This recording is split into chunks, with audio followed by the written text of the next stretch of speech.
Il y a 20 ans, j'ai visité le Tchad.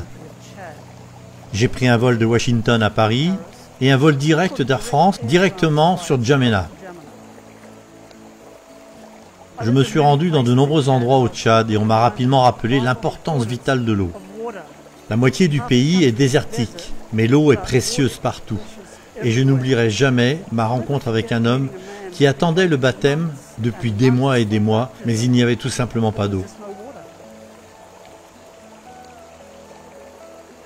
Quand je suis arrivé au Tchad, les membres de l'église m'ont accueilli comme si j'étais un membre de leur famille perdu de vue depuis longtemps. Partout, ils m'ont dit combien ils étaient heureux que leur église mondiale ne les ait pas oubliés. Je ne savais pas grand-chose du pays, mais je savais qu'il était pauvre. Pas seulement au niveau de l'inconfort, mais comment survivre jour après jour. Et que sera fait demain? Pauvre à quel point? Plus de 80% de la population vivait en dessous du seuil de pauvreté et l'espérance de vie était inférieure à 48 ans. Je pense qu'il est juste de dire qu'il y a 20 ans, la plupart des adventistes vivant en Europe, en Amérique, en Australie ou ailleurs ne savaient pas grand-chose sur le Tchad. Aujourd'hui encore, beaucoup d'entre nous auraient probablement du mal à le situer sur une carte. Et pourtant, j'ai trouvé un bureau de mission dans la capitale, à N'Djamena. J'y ai découvert des églises et des entreprises dynamiques. J'ai vu des écoles remplies de beaux enfants et même un petit hôpital. Il y avait un grand groupe de pionniers de la mission mondiale, dévoués et engagés, qui implantaient de nouveaux groupes de croyants dans tout le pays. J'ai visité une église au Tchad qui, comme le reste du pays, était désespérément pauvre. Mais voici ce que je veux dire. L'église était vivante, elle était active, elle était témoin. Elle avait des projets et des programmes.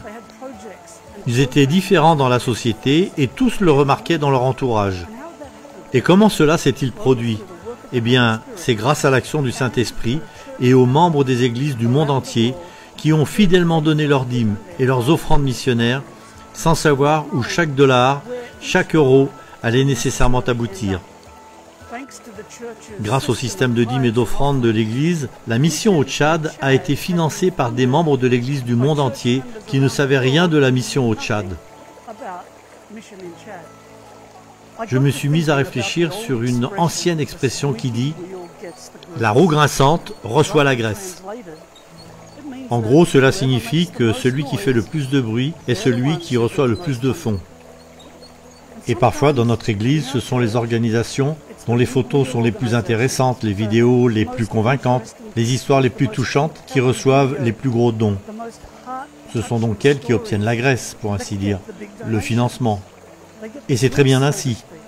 Mais que faisons-nous pour les régions du monde ou les petits groupes de personnes qui ne peuvent pas communiquer comme les plus gros et qui grincent des dents, pour ainsi dire? Alors que faisons-nous? Suffit-il de les ignorer?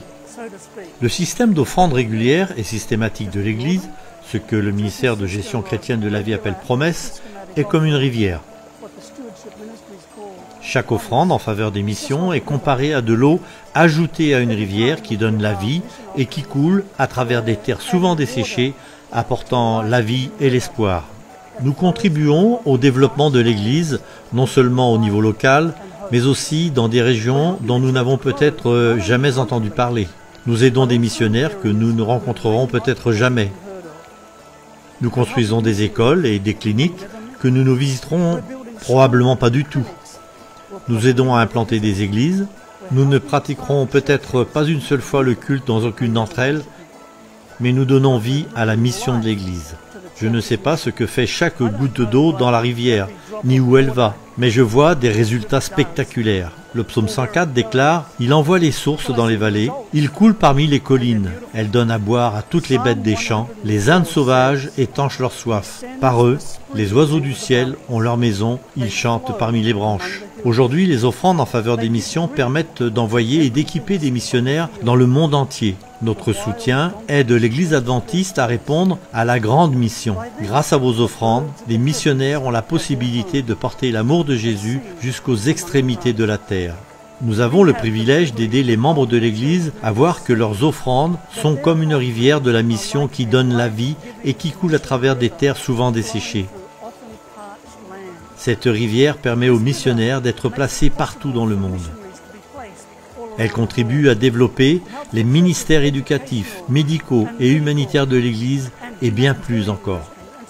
Ces dernières années, nous avons vu des millions de personnes donner leur cœur à Jésus et rejoindre l'Église adventiste du 7e jour. Des milliers de nouvelles congrégations ont été créées. Comment pouvons-nous nous occuper de l'éducation de ces nouveaux croyants? Comment leur fournir des ressources et le matériel dont ils ont besoin? Comment assurerons-nous une pastorale permanente?